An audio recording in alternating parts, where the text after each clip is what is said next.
Muy buenas tardes, buenas noches o buenos días, mis queridos hermanos y hermanas que me escuchan en este audio.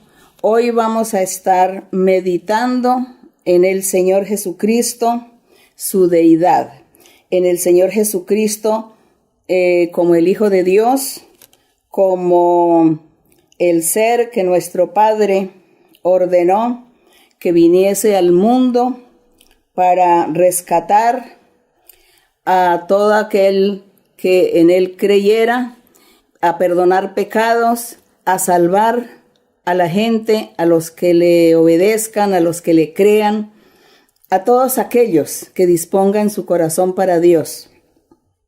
Así que, mis queridos hermanos y hermanas, vamos a abrir la Biblia en San Mateo, capítulo 3. Vamos a reflexionar aquí en el verso 16 y 17 de Mateo, capítulo 3. Y dice así la palabra del Señor. Dice: y Jesús, después que fue bautizado, subió luego del agua, y he aquí los cielos le fueron abiertos, y vio al Espíritu de Dios que descendía como paloma y venía sobre él. Y hubo una voz de los cielos que decía: Este es mi Hijo amado, en quien tengo complacencia. Gloria al Señor. Aquí vemos cómo Dios, nuestro Padre, se manifestó y delante de aquellas personas que estaban allí ese día, que fue el bautismo que el Señor Jesús recibió por parte de Juan el Bautista, y que Juan, con todos los discípulos y con toda la gente que estaba allí ese día, escucharon la voz del cielo cuando Dios dijo: Este es mi Hijo amado, en quien tengo complacencia. Y aquí en el capítulo 17 de Mateo también, vamos a estar aquí leyendo en Mateo 17:5. Verso 5. Dice: mientras él aún hablaba, una nube de luz los cubrió, y he aquí una voz desde la nube que decía: Este es mi Hijo amado, en quien tengo complacencia, a él oíd. Esta es la señal, la prueba indubitable que el Señor Jesucristo es nuestro Rey, es nuestro Señor, es nuestro Salvador, es el enviado de Dios.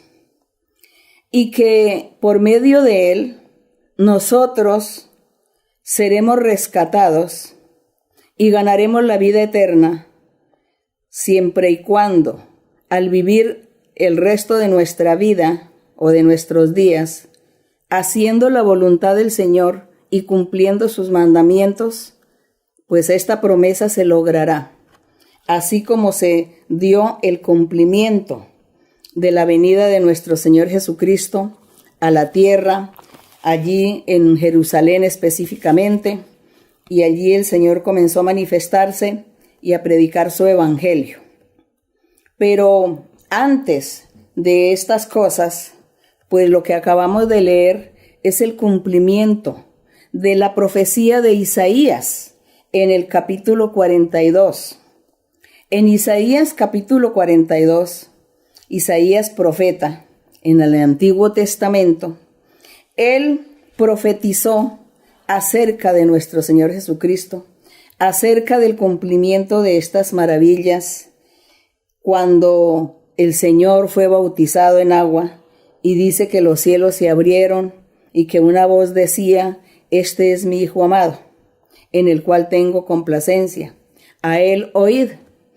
Esta palabra, esta profecía de Isaías aquí en el capítulo 42, que dice: He aquí mi siervo, refiriéndose al Señor Jesucristo, yo le sostendré, mi escogido en quien mi alma tiene contentamiento, he puesto sobre él mi espíritu, él traerá justicia a las naciones. Aquí está la palabra profética de nuestro Dios por boca de Isaías profeta. ¿Cuántos años pasaron? Pasaron muchos siglos para que esta promesa se cumpliera. Y nosotros ahora que acabamos de leer en Mateo 3:16 y en Mateo 17:5, ahí vemos el cumplimiento de estas promesas gloriosas. Pero vamos a seguir leyendo qué más fue lo que el Señor prometía para estos tiempos, para ese futuro que es el que ya estamos viviendo nosotros. Aquí en el verso número 2 dice que, refiriéndose al siervo del Señor, dice, no gritará, ni alzará su voz, ni la hará oír en las calles. Como quien dice que él no iba a hacer alarde de su dignidad, de su persona. No iba a tener ese orgullo, esa arrogancia que algunos tenían con títulos y estaban pregonando ser importantes en la vida, ser un personaje importante. Por el contrario, el Señor Jesucristo se comportó como ese hombre humilde, manso, sencillo. Por eso dice, no gritará ni alzará su voz, ni la hará oír en las calles. Él no iba a estar pregonando por las calles, diciéndole a la gente, yo soy el rey, vengan a mí, crean en mí, mire que yo soy el rey de Israel, yo soy el rey de los judíos. ¿Sí ven el título que mi padre me puso? El Señor nunca hizo esto. Por eso dicen, ni hará oír su voz en las calles, porque el orgullo, la presunción, la arrogancia, nunca estuvo en él. Solamente él vino a cumplir, a obedecer al Padre, a hacer el trabajo que el Padre le había encomendado, a hacer este trabajo con tanta humildad, con tanta sencillez, para que la gente que lo escuchara creyeran en él, y la gente que lo escuchara también, aquellos que iban a creer en él, siguieran sus pasos, su ejemplo de la humildad, la misericordia, el amor. Y todo esto es lo que nosotros vemos, son estas las características de nuestro Señor. Y aquí en el verso 3 de Isaías que seguimos leyendo, sigue hablando de lo que Él estaría haciendo cuando se manifestara en la predicación de su evangelio. Y dice, no quebrará la caña cascada. Es decir, Él no se iba a ir en contra de los desvalidos, del huérfano, de la viuda, de los miserables, de aquellas personas que no tenían voz ni voto, de aquellos débiles que no tenían poder ni autoridad. Por el contrario, el Señor Jesús lo que hacía era consolarlos, enseñarles, guiarles. Les decía, no pequen más, vete, no peques más. Como cuando le dijo a la mujer que en el acto mismo de adulterio la habían sorprendido y ellos le decían al Señor Jesucristo, es que la ley de Moisés dice que a estas personas hay que apedrearlas, a las que están cometiendo adulterio hay que apedrearlas. El Señor Jesús en su misericordia dice, pues el que no tenga pecado, que le lance la primera piedra. Es así como ninguno se atrevió, porque todos estaban pecando y todos tenían miedo y todos tenían temor que el Señor les descubriera su corazón, su pecado, su maldad. Y por eso dice que ninguno le lanzó a ella la piedra. Y cuando el Señor le dice, ¿y dónde están los que querían apedrearte? La mujer dice, Señor, no está ninguno. Entonces el Señor en su misericordia, para que se cumpla este verso que dice, no quebrará la caña cascada, ni apagará el pábilo que humeare. El Señor le dice, yo tampoco te condeno, yo tampoco te juzgo. Vete y no peques más. Ahí está la misericordia del Señor. Esta mujer era esa caña cascada. Esa caña cascada es una caña de trigo rota, que ya no sirve, que ya hay que quemarla. Entonces ella, y lo mismo el pábilo que humea es aquel pábilo que está prendido y de pronto lo apagan, pero que sigue humeando. Entonces dice que el Señor no iba a acabar con esta persona, a terminar con la persona, a acabar de destruirla, sino que por el contrario, el Señor la iba a levantar, a fortalecer. Esa fue la obra maravillosa que el Señor Jesucristo hizo, de ser misericordioso con los humildes, con los sencillos, con aquellos dispuestos de corazón a oír su palabra, a hacer su voluntad, a creer en Dios. Entonces dice el Señor que los que creen en el Señor, los que creen en Dios, son de corazón humilde. Pero los que no creen en Dios, los que echan abajo la existencia de Dios, el Señor los tilda y les dice que son los arrogantes, los rebeldes, los necios, los orgullosos, que creen que son los principales, los que mandan, los que gobiernan el mundo. Todas estas personas el Señor las reprueba, porque Él quiere corazones humildes y sencillos. Y también el Señor dice que todo aquel que ama, que cree, que le oye, es una persona inteligente. Y así, entonces dice aquí que por medio de la verdad traerá justicia. El verso 4 dice, no se cansará, no desmayará, hasta que establezca en la tierra justicia y las costas esperarán su ley. Las costas se estaba refiriendo a los gentiles, al pueblo gentil, dando el Señor a entender que no solamente Dios tenía salvación para el pueblo de Israel, que Dios tenía salvación para el pueblo judío, sino que también la salvación venía para los gentiles. Así que por eso el Señor dice que Él no se iba a cansar ni iba a desmayar, sino que iba a establecer en la tierra la justicia y que todos estarían esperando en su palabra. Hoy nosotros estamos gozando de la palabra de nuestro Dios. Y hoy nosotros vemos que nuestro Dios está interesado en que el mundo conozca su nombre, su camino, su existencia, su verdad, que el hombre conozca a Dios, que valore, respete al Señor. En los momentos difíciles, en estos momentos que estamos viviendo, necesitamos de Dios. Todos necesitan de Dios. Todos tienen que clamar, buscar a Dios, orar a Dios, pedirle a Dios. Para hacer estas cosas no se necesita que usted memorice palabrerías, sino que de su corazón usted diga, Dios, creador de los cielos y la tierra, Dios que hiciste a Adán y Eva, ese Dios que le habló a Abraham, a Isaac, a Jacob, ese Dios que anduvo con Moisés y que hizo muchos milagros allá y muchas señales en Egipto. Todo ese Dios es a ti al que te estamos clamando, es a ti al que te estamos buscando. Señor, acuérdate de nosotros, somos tus criaturas. Somos tu creación. Ten misericordia, Señor. Extiende tu mano y corta estos virus, corta esta maligna enfermedad. Quita, Señor, toda esta epidemia que está sufriendo en estos momentos el mundo. Señor, acuérdate, eso es lo que ustedes todos deben hacer. La gente que aún no ha tenido las experiencias con un Dios vivo y real, por lo menos reconozca que Dios existe.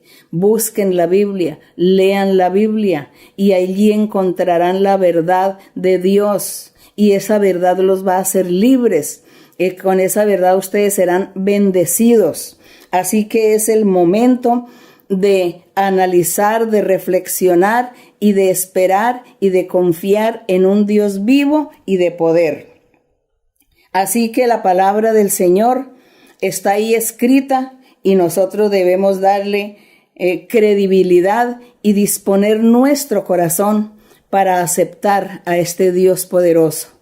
A los hermanos que me escuchan, yo sé que ustedes han creído en el Señor porque viven las experiencias con Dios y Dios nos habla, Dios se manifiesta en nuestras vidas y Dios está hablando por sueños, por visiones, por profecía, por revelaciones. Dios le está hablando a todos sus creyentes, a todos sus seguidores. Y por eso yo también invito a los otros oidores que no han vivido estas experiencias, que lean la Biblia y oren y le pidan a Dios con sus propias palabras. Así como cuando usted le pide un favor a su amigo y le dice, auxíliame, ayúdame, aconséjame, ¿qué debo hacer? Así hágalo usted con Dios, porque Dios es espíritu y es poder. Y Él está ahí tan cerca de usted, escuchando su oración, escuchando su clamor, mirando sus necesidades. Eso es lo que hace ese Dios verdadero.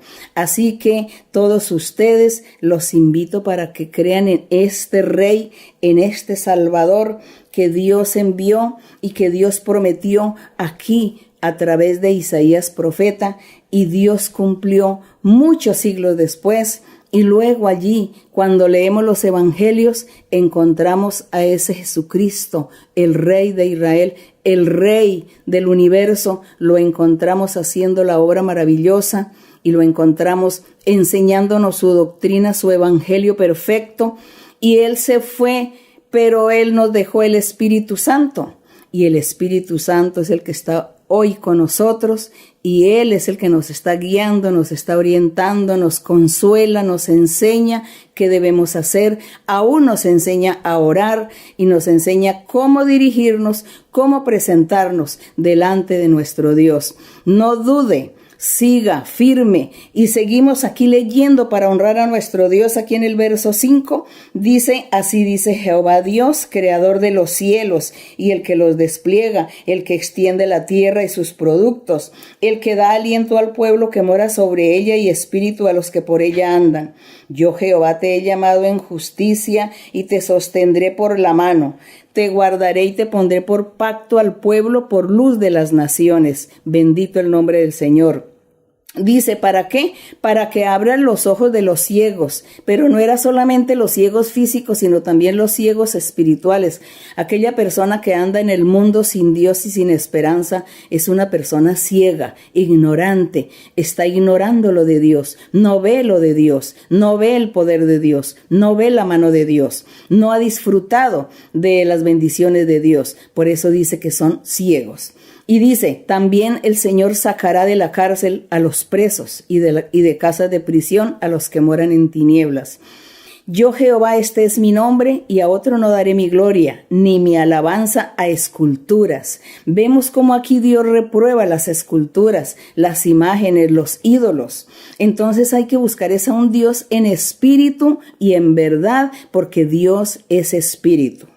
Y dice que todas las cosas las cumplirá el Señor, así como las anuncia por su profeta, las cumplió, y el Señor Jesucristo comenzó a predicar y a hacer sus obras, su maravillosa obra manifestándose, y hasta el día de hoy, nosotros que estamos leyendo Biblia y estamos siguiendo el camino del Señor, disfrutamos de esta presencia de Dios. Disfrutamos de la guianza de nuestro Dios, de su consuelo. El Señor tiene muchas palabras de consuelo, muchas palabras de aliento para los que le aman, para los que le siguen, para los que tienen un corazón dispuesto para oír la palabra de nuestro Dios, para aquellos que invocan el nombre del Señor.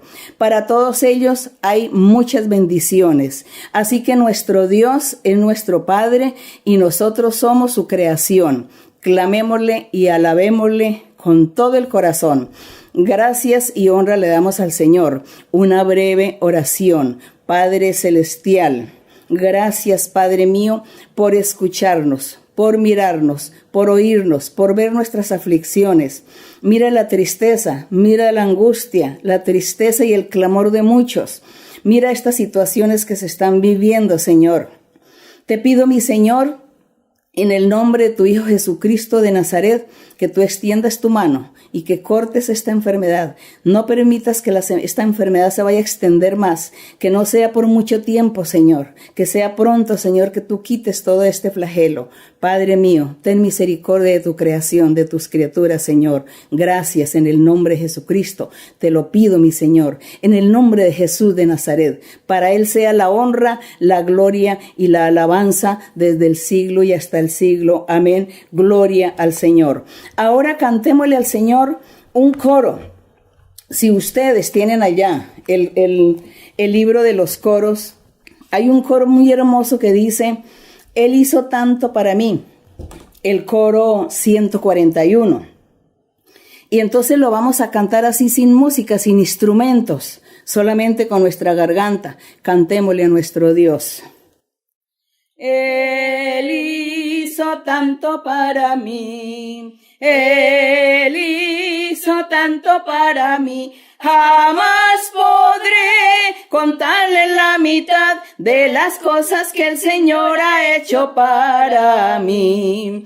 Él hizo tanto para mí. Él hizo tanto para mí. Jamás podré contarle la mitad de las cosas que el Señor ha hecho para mí. Él hizo tanto para mí. Él hizo tanto para mí. Jamás podré contarle la mitad de las cosas que el Señor ha hecho para mí. Gloria a nuestro Dios, gloria a mi Señor. No teman, hermanos, que el Señor dice que Él nos va a ayudar y que esto va a ser pues por un tiempo prudencial y que la gente se acuerde de Dios y que se arrepientan. También dice el Señor de mucha gente que tiene que arrepentirse, que tienen que pensar en su vida, en sus cosas malas que han hecho en la vida y reconocer todo esto delante de Dios para que Dios también perdone y al Señor se le quite el enojo, la ira y porque por todas estas cosas es que el Señor permite que vengan todas estas enfermedades y todos estos males a la humanidad. Pero bueno, cada día estaremos aprendiendo más del Señor. A leer la Biblia. Gracias, mi Dios les bendiga.